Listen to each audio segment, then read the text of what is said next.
impressions from the Ben Ish Chai Perashat Beshalach. So here, the Ben Ish Chai goes through the Amidah, explanations of the initial parts of the Amidah. So the Ben Ish Chai says, what is when we say that HaKadosh Baruch Hu is Koneh HaKol, He acquires everything, it really means Oseh HaKol, He does everything, He created everything, and continuously operates in infusing life into the creations that He has made. But also Koneh, that He is the one that has full ownership over everything in the world, including us people. Gomel Chasadim Tovim, that redeems the Chasadim, like Gemul. Gemul is a retribution, a consequence, a return to the Chesed, to the good things that you have done, but also He gives us in return with Chasadim, with compassion and mercy. But also Gemul is growth, as we see also in the book of Bamidbar, Vayigmol Shekedim, when it spoke about the staff of in the Midbar of Moshe Rabbeinu and Aaron, Vayigmol Shekedim, and almonds have came out of a staff. So there you see that Gomel and Gemul is a sense of sprout. Chasadim Tovim are good Chasadim. So God sprouts out or creates a blossom or a growth of good things in the world, which are lights that are called Chasadim Tovim. All right, then we say Zocher Chazdei Avot, that God remembers, according to the Pshat, according to the simplistic base understanding, is that God, Hashem, remembers the Chasadim that He promised to our forefathers, the bearers of the nation of Am Yisrael, to benefit them, to bless them and their children. And so we ask Hashem to give us the merit of the promise that He gave Abraham, Isaac, Jacob, and so to bring us that bracha, but also that He remembers the good things that they have done, and so that He should have Yirachem Alenu, He should have compassion over us. But He says, according to a deeper lens of Sod, Chazdei Avot is for the three great lights, Chesed, Gevurah, and Tiferet.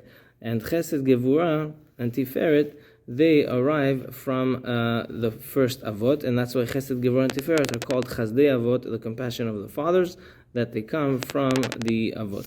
Now, what we say, Umevi Goel Livnei Venehem, that God brings a redeemer or salvation to their grandchildren, the Bnei Benehem, the children of the the fathers. So according to the Pshat, the children are the of our forefathers are the 12 tribes, and all of Bnei Israel which is us, are the children of those tribes. So we are the grandchildren of the tribes. But not only that, according to the Sod, he says that the first three spheres in the Kabbalistic ladder of spheres, you have Chesed, Gevurah, and Tiferet. So Chesed, Gevurah, and Tiferet are considered the first fathers of the first spheres, the first top ones, and the three last ones are Netzach, Hod, and Yesod, and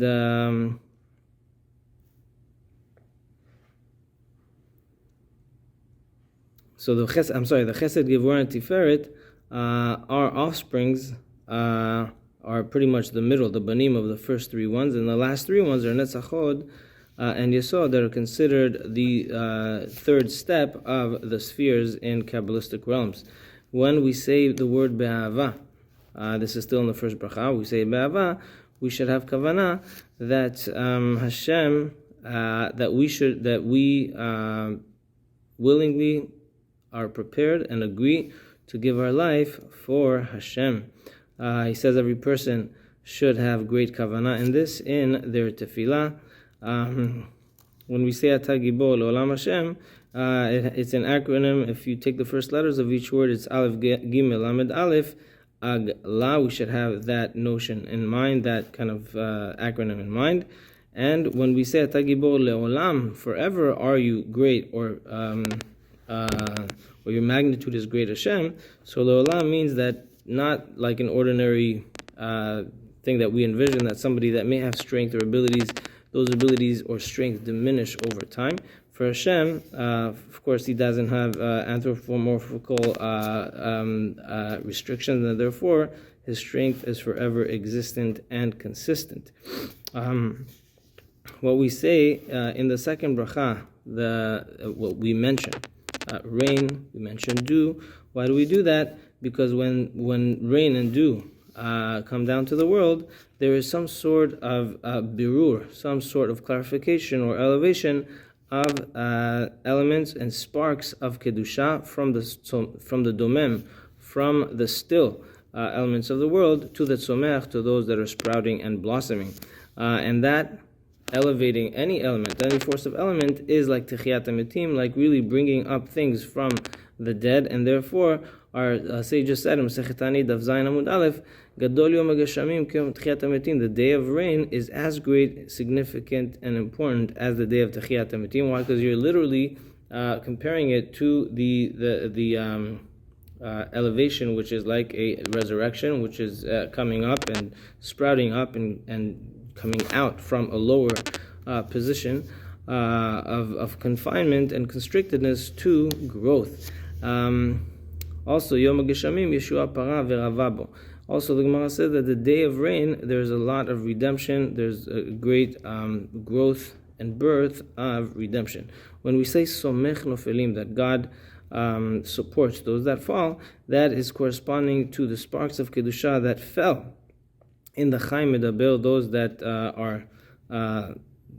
that speak, which is human beings, B'shivim Umot, in the other nations. So we find in the other nations, there are wonderful people, very good people that are kind, that operate to change the world, to help people, to give of themselves, and they are from the Nitzotzot, from the sparks of Kedusha, of the souls of Bnei Israel. When we say Rofeh Cholim, that God heals the sick, it is corresponding to the sparks of Kedusha that are in the Chai Bilti Medaber, that are in the animals, and God elevates them, Umatir Asurim, that He releases those that are confined, corresponding to the sparks of Kedusha that are in the plantation, that He establishes and forever will keep His promise to those that lay in the ground, that is corresponding to the sparks of Kedusha that are in the still parts of nature, which could be stones, trees, and rocks. And that's how he explains that. When we say Ata Kadosh, and in the name of the Elshich, Rabbi Moshe Elshich, alav shalom, zchuto tagen alenu, Ata levadecha Kadosh, you Hashem are the only one that is holy, v'shimcha meyuchad hu HaKadosh, and your name is what is holy, even though angels are also called holy, in reference in the Tanakh, in the book of Daniel.